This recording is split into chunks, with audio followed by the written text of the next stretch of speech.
ये अंजना ओम कश्यप 1 लाख के कपड़े पहनने के बाद, अंजना ओम कश्यप 1 लाख के कपड़े पहनने के बाद, लाखों का पैकेज लेने के बाद पता है क्या कह रही थी आज तक पे? अगर किसान असंतुष्ट है, अगर किसान नाराज है तो फसल का रिकॉर्ड पैदावार कैसे हो रहा है? अरे बेवकूफ, किसान की नाराजगी से फसल की पैदावार का क्या लेना देना है, ये तो संबंध बता दे। आदमी की अगर अकल नहीं बढ़ेगी तो मुझे दाढ़ी भी नहीं बढ़ेंगी। मुझ दाढ़ी बढ़ रही है उसकी, अकल नहीं बढ़ रही, क्या करें? अब आप कुछ ना कहलवाओ तो बेहतर है। आज तक वालों को इतनी गालियां पड़ चुकी हैं कि अगर मैं गाली बकने खड़ा होऊंगा तो लोग लाइन वाले ये कहेंगे भाई साहब लाइन से आइए प्लीज। 6 महीने से खड़े हैं कि अच्छा भैया ठीक है, बैंक की लाइन समझ ली, मुंह उठाया चले आए कि भाई लग काय गिरी कि अंजना ओम कश्यप को और आज तक को गाली देनी है। और सबसे लंबी लाइन बताऊं किसकी है? नरेंद्र मोदी ने अपने मुंह से मंच पे कहा है चोर, ठग, धोखेबाज, झूठा, ये सब कहते हैं मेरे विरोधी मुझे। सरकार नहीं सुन रही जी। वो सरकार सुन भी नहीं सकती। देखिए मोदी जी अगर चाहे तो ये कानून वापस ले सकते हैं क्या? नहीं। क्यों? मोदी जी तोता है, राक्षस तो पूंजीवाद है, अंबानी अडानी है, बनिया है, जैन है। मोदी जी बेचारे क्या करें? मोदी जी की बलि जाएगी नहीं तो क्यों उनकी सरकार गिरेगी, नहीं तो बीजेपी उन्हें हटा के किसी और को ले आएगी, बीजेपी सरकार बचा लेगी, नहीं तो आरएसएस भी इसकी कीमत अदा करेगी, और सबसे आखिर में तो सेठ करेंगे जी। तो सेठ जो है वो जब तक ये लाइबिलिटी बनेंगे, लाइबिलिटी बनने पे ना छोड़ देगी। आज किसान किस बात का रोना रो रहा है? धर्मेंद्र नाम का एक एक्टर जो जाति से जाट है, जो मुसलमान बन के हेमा मालिनी से दूसरी शादी करता है, उसे बीजेपी, इतने पक्के हिंदू को बीजेपी अपने टिकट पे बीकानेर से इलेक्शन लड़ाती है। बीकानेर कहाँ है? राजस्थान में, जाके देखो। और उसकी पत्नी को मथुरा से इलेक्शन लड़ाती है हेमा मालिनी को, और उसके बेटे को गुरदासपुर से इलेक्शन लड़ाती है। धर्मेंद्र जाट है, बहुत अच्छा आदमी है, ऐसा है, वैसा है, वैसा है, वैसा। हम उस पर फख्र महसूस करते हैं। सनी देओल ऐसा है, हेमा मालिनी ऐसी है। और वो अकेला परिवार पूरी किसान राजनीति को, कहाँ रामेश्वर डूडी, कहाँ जयंत चौधरी, कहाँ सुनील जाखड़। तो ये एक षड्यंत्र के तहत इस तरीके से किया जा रहा है। हमारे वोट भी बहका के पड़वा लिए जाते हैं। मैं मथुरा में हूँ और हेमा मालिनी एक बार मेरे सामने आंखों में आंसू भर के हाथ जोड़ के एक बार ये कह दे कि please vote and support me, तो मैं भगवान के सामने पाप करके नहीं जाना चाहूँगा ना। मैं कहूँगा ले ले, एक वोट ही तो है, जाने दे। मेरा सिर्फ इतना मात्र कहना है कि संसद चला रहे हो, बहुत अच्छे चला रहे हो, लेकिन किसान संसद में वो कमियां नहीं होनी चाहिए जो वास्तविक संसद के अंदर हैं। रन बनाने वाले वहाँ हैं, फिल्म बनाने वाला है, फिल्मों में नाचने गाने वाले वहाँ हैं, गाने वालियाँ वहाँ हैं, शराब बनाने वाले वहाँ हैं, और दूसरी तीसरी चौथी पीढ़ी के बेवकूफ़ बनाने वाले यहाँ हैं। अपनी संसद में तो कम से कम कृषि अर्थशास्त्रियों को बुलाओ, कृषि शास्त्रियों को बुलाओ, कानूनविदों को बुलाओ, और प्रस्ताव पास करके बाकायदा बहस के साथ एक प्रक्रिया होती है। चाहे एक मत में कह दो कि कानून खारिज, तो लेकिन उसके ऊपर कौन स्पीकर है, कौन डिप्टी स्पीकर है, ये सब कागज में होना चाहिए। इतना कह रहा हूँ, गलत कह रहा हूँ क्या?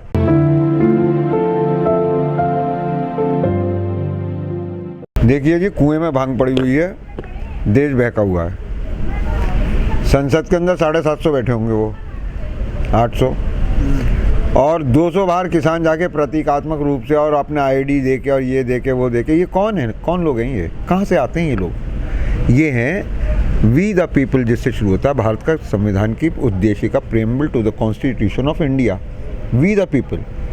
अगर मेरे को वहाँ जाना है और दिल्ली पुलिस को मेरे ऊपर कोई शक है, अगर उसमें वो कोई जांच करवाना चाहता है, तो मेरा एक अतीत है यहाँ पे, मेरा एक पोजीशन है, वो ऐसे जांच करवाए जिससे कि मैं आहत ना हूँ। ये तो एक नागरिक के अधिकार हैं। आप यहाँ क्या कर रहे हैं कि साहब कुछ अवांछित तत्व और ये तत्व, तो इसी जंतर मंतर पे 50-50 हज़ार 1-1 लाख लोग जमा हुए हैं, और ये LIU, DIU, BIU, CIU, ये सब कर क्या रहे हैं पुलिस के? पुलिस कमिश्नर अगर लॉ एंड ऑर्डर मेंटेन नहीं कर सकता तो इस्तीफा दे घर को जाए, लेकिन वो नागरिक को ये थोड़ी ना बताएगा कि कितने आ सकते हैं, कैसे आ सकते हैं। वो तो भगवान ने अच्छा करा कि कुछ सद्बुद्धि आई और जंतर मंतर पे किसान संसद के लिए परमिशन दे दी गई। संसद किसे कहते हैं? संसद क्या करती है? आपने वहाँ जमावड़ा देखा, लोगों को उसकी प्रक्रिया करते हुए देखा। एक संसद अंदर चल रही है, एक बाहर चल रही है, दोनों की प्रक्रिया आपने देख ली, कोई ज़्यादा अंतर नहीं है। यहाँ प्रस्ताव नहीं है किसी के हाथ में लिखा हुआ कि काले कानूनों में जो इनकी नीयत काली है वो कैसे खारिज हो, और जो तुम आगे के लिए बात करते हो। किसान संसद करी, 200 सांसद ले गए, कैसे हैं वो सांसद? कितने उनमें कानूनविद हैं, कानून के ज्ञाता हैं? कितने उसके अंदर अर्थशास्त्री हैं? कितने उसके अंदर कृषि शास्त्री हैं? किसानों के बच्चों ने बड़ी बड़ी पोजीशन पे बैठ के, एक गांव का आदमी जो 5 बीघा की जमीन चला रहा है वो अपनी प्रॉब्लम बता सकता है, लेकिन पूरे देश की प्रॉब्लम तो कोई अर्थशास्त्री, कोई कृषि शास्त्री बताएगा। उन लोगों को बुलवाओ, उनसे प्रस्ताव रखवाओ, उसके ऊपर बहस करो, उसके ऊपर वोट डालो, ताकि बता सको कि जो गलत हो रहा है उसे सही कैसे करना है। वहां तो अंदर तो हेमा मालिनी और सनी देओल बैठे हैं, उन्हें नहीं है मतलब, लेकिन आप तो अपनी संसद में कम से कम पढ़े लिखे काबिल लोगों को बुलाइए। हिट एंड ट्रायल मेथड है, अभी 9 तारीख तक चलना है। अगर हमें 9 दिन पहले भी ये पता चल गया हमें ये कैसे करना चाहिए, तो भी हम कामयाब हो जाएंगे। इनका आपने जो विरोध भी वहाँ करना है वो जबानी नहीं होगा। संसद चला रहे हो, हुक्के पे चर्चा कर लो ना फिर। तो हुक्के पे तो चर्चा हो रही है, और क्या? वो संसद कह रहे होते, किसान संसद। अगर संसद है तो संसद की एक प्रक्रिया है, आप लिखित में बताएं क्या क्या गलत है, उसके ऊपर बहस होगी, उसके ऊपर आप वोट डालेंगे, खारिज तीनों कानून संसद से खारिज करवा दो, किसान संसद से। तो उसकी एक प्रक्रिया होनी चाहिए। ये कह रहा हूँ, क्रिकेट खेल लो, क्रिकेट के नियम से खेलो, फुटबॉल खेल लो, फुटबॉल के नियम से खेलो। देखिए, किसान संसद 9 तारीख तक चलनी है, और 1 तारीख को वहाँ पे हम एक प्रस्ताव इस बात का कि इसके अंदर काला क्या है, बहुत संक्षेप में, और इनकी नीयत क्या है। ऐसा नहीं है कि संसाधन नहीं चाहिए कृषि को, ऐसा नहीं है कि गलत नीतियों की वजह से। आप क्या समझ रहे हो? आप तो यहाँ कौन जीतेगा यूपी और कौन जीतेगा बंगाल में लगे रहते हो। गंगा तबाह और बर्बाद हो गई, आपकी ज़मीन जहरीली हो गई। जो बड़े मुद्दे हैं, रासायनिक खाद से कैसे जैविक खाद की तरफ को जाना चाहिए, उसमें किसको प्रोत्साहन देना है, किसका पैसा लगना है, पैसा लगवाने के क्या तरीके हैं। आप पैसा लगवाने के बजाय उसे मालिकाना हक दे रहे हैं। होना ज़्यादा से ज़्यादा ये था, अगर आप स्टोरेज के लिए आपने पैसे लगवाए हैं किसी के, तो आप उसे बॉन्ड इशू कर दीजिए कि भाई तुझे साल में 12% का रिटर्न मिलेगा। चौधरी चरण सिंह जी ने एक बार कहा था, जब बोट क्लब पे सबसे बड़ी रैली करी थी, उससे पहले ना इतनी बड़ी रैली हुई, ना उसके बाद अभी तक कोई हुई है, कि 1 करोड़ किसानों को लेके भी या 1 करोड़ लोगों को लेके संसद घेर लो और अंदर तुम्हारी बात कहने वाला ना हो। संवैधानिक व्यवस्था इस तरीके से है कि अगर हम अंदर जाएंगे तो हमारी बात सुनी जाएगी। अब रह गई कि अंदर अगर कोई नहीं बोल रहा है तो उसके समानांतर हम थोड़ी ही दूर पे किसान संसद चला रहे हैं, तो उसकी प्रक्रिया का पालन होना चाहिए, ताकि कल को कोई ये जब बात करे किसान संसद की तो जवानी बोला चाली में ना खत्म हो जाए कि पहले दिन ये प्रस्ताव हाँ कि भाई कौन इसके अंदर संसद सदस्य थे, उनके सबके दस्तखत होने चाहिए, कौन कौन स्पीकर थे, कौन डिप्टी स्पीकर थे, किसने प्रस्ताव रखा, उस प्रस्ताव पे क्या बहस हुई, बोलने वाले कौन कौन थे। एक दिन में एक ही प्रस्ताव पे करवा लो। अब वहीं पे योगेंद्र यादव बोलेंगे, योगेंद्र यादव बहुत दिन से बोलते जा रहे हैं, लेकिन ईमानदारी की बात बताऊं, या तो मैं बूढ़ा हो गया हूँ और या फिर योगेंद्र यादव जी बूढ़े हो गए हैं। अब वो पता नहीं कि मेरे अंदर का क्रांतिकारी जगा नहीं पाते।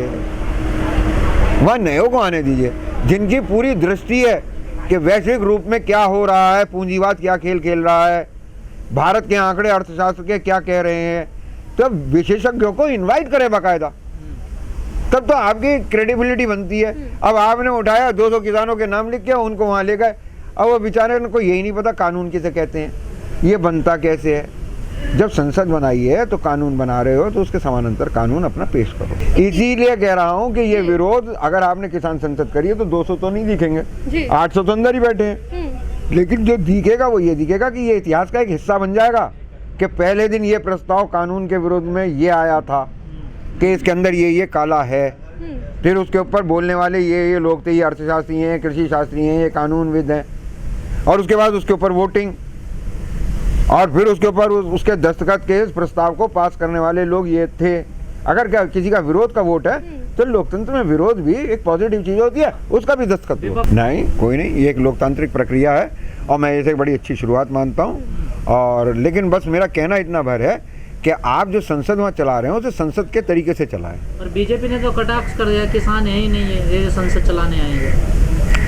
पूरी बीजेपी एक साथ बोली या किसी एक प्रवक्ता ने कहा है? मीनाक्षी लेखी ने मवाली शब्द का भी इस्तेमाल किया। ज्यादा पी लेने से कभी कभी दिमाग पर असर हो जाता है। तो महिलाएं कहाँ पीती हैं? नशे में है, सत्ता के या वैसे? नहीं, मंत्री बनने की। अब आप समझ चुके हैं अपने आप कह दिया। देखो सत्ता का नशा भी अपने आप में तगड़ा नशा होता है। नहीं, रोटी का भी नशा होता है ना। कनक कनकते सौगुनी मादिकता अधिकाय। अब वो रोटी की तो लड़ाई चल रही है, जनता कह रही है ये नशा तो मत तोड़ो। मैं सुबह देख रहा था यहाँ कूड़े बीनने वाले 6 बच्चे बैठ के खाना खा रहे थे, तो मेरे दिल में आया इनकी फ़ोटो खींच के कैप्शन दे दूँ कि अब बनिया और जैन की, अंबानी और अडानी की नज़र इनकी रोटी पर है। अगर मैं ये समझ लीजिए मैं एमपी का इलेक्शन लड़ रहा हूँ और मुझे एमपी के इलेक्शन को जीतने में इतना कहना पड़े कि भाई मैं तो राम और राष्ट्र की बात करता हूँ बस, तो चाहे करूँ ना करूँ, लेकिन उस पर वोट तो मिलेंगे ना। सर, ये इनका चुनावी मुद्दा है, वोट के लिए वोट के लिए। सर किसानों ने कहा था कि हम संसद कूच करेंगे, इसके बाद में क्या है उनके पास नया रास्ता? संसद तो वो नहीं जा पाए, रास्ते में जो बैठ गए हैं। तो संसद कूच करेंगे, रेलवे प्लेटफॉर्म है वहाँ भी 50 रुपए का टिकट लग रहा है यार। अब संसद के अंदर संसद सदस्य जाते हैं। दूसरे तरीके से संसद पहुंचने की जिन्होंने कोशिश करी थी वो बहुत दुर्भाग्यपूर्ण था। भारत के लोकतंत्र के ऊपर हमला था, वो गोली नहीं चली थी, आतंकवादी घुसना चाह रहे थे। तो ऐसे थोड़ी ना घुसा जाएगा। अब आप यहाँ से अपनी बात कह के मैदान में जाइए, जीत के आइए। किसानों को आतंकवादी समझ रहे हैं।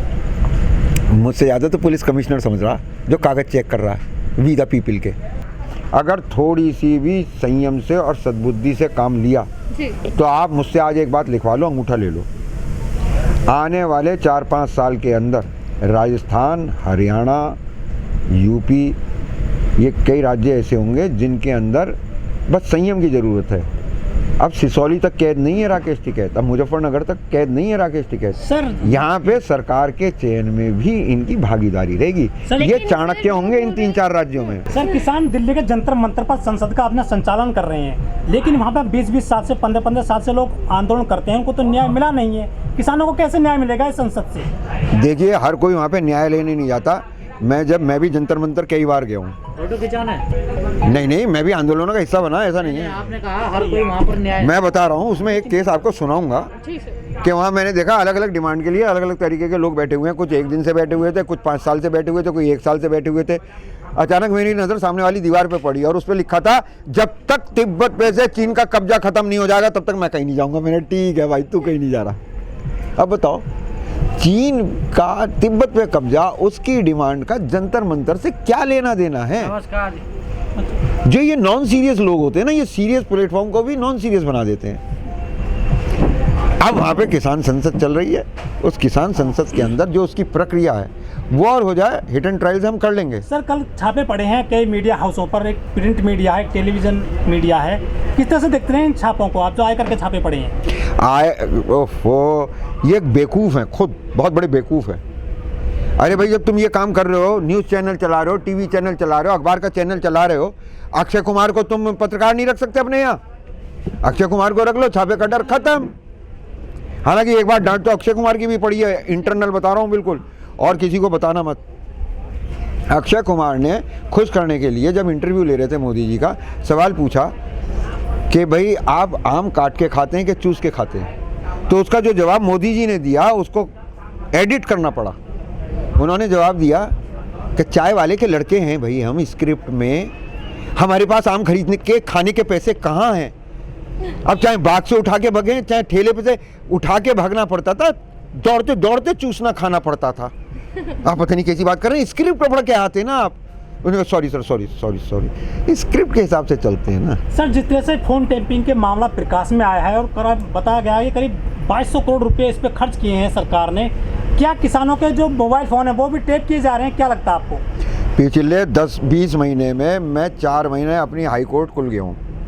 अब वो भी तब गया हूँ जब मेरे को जाके मुकदमों की फाइलें अपने साथियों को सौंपनी होती हैं कि भाई इनमें भी कुछ देख लियो, फीस आ जाए तो मुझे भेज दियो, ठीक है ना। आप 22,000 करोड़, 1.5 लाख करोड़, मुझे तो ये भी नहीं पता इसमें जीरो कितने आते हैं। मेरा तो 9,99,999 के बाद फिर सारा पेट्रोल के मीटर की तरह 0 पे आ जाता है। तो इतनी बड़ी आंकड़ों वाली बातें मुझसे ना पूछो। वैसे आपको एक बात बताऊँ, जासूसी तो हर सरकार करवाती है जो डरी हुई होती है, जिस पे देखो भरोसा कौन नहीं करेगा? जो भरोसा तोड़ता है वो भरोसा नहीं करता। इन्होंने जनता का भरोसा तोड़ा है, देश का भरोसा तोड़ा है, इसीलिए अब इन्हें यह भरोसा नहीं है कि ये भी मेरा मंत्री हो के मेरे खिलाफ कुछ ना कह रहा हो, ये भी ना कह रहा हो, ये भी ना कह रहा हो, तो उनका करा दिया, कोई बात नहीं, इनका अपना इंटरनल मैटर है। जब मेरा मामला आएगा तब मैं ज़रूर कहूँगा कि भाई प्राइवेसी का मामला है, प्राइवेसी, देश के नागरिक की प्राइवेसी। लेकिन भारत की हालत बहुत सीरियस है। सरकार झूठे हलफनामे देती है सुप्रीम कोर्ट में, सुप्रीम कोर्ट उन पर कोई संज्ञान नहीं लेती है। सारे सिस्टम को भारत माता के ऐसा लग रहा है जैसे लकवा मार गया, कोई भी सिस्टम काम करने को तैयार नहीं है। बस इतना है। ठीक है। धन्यवाद आपका।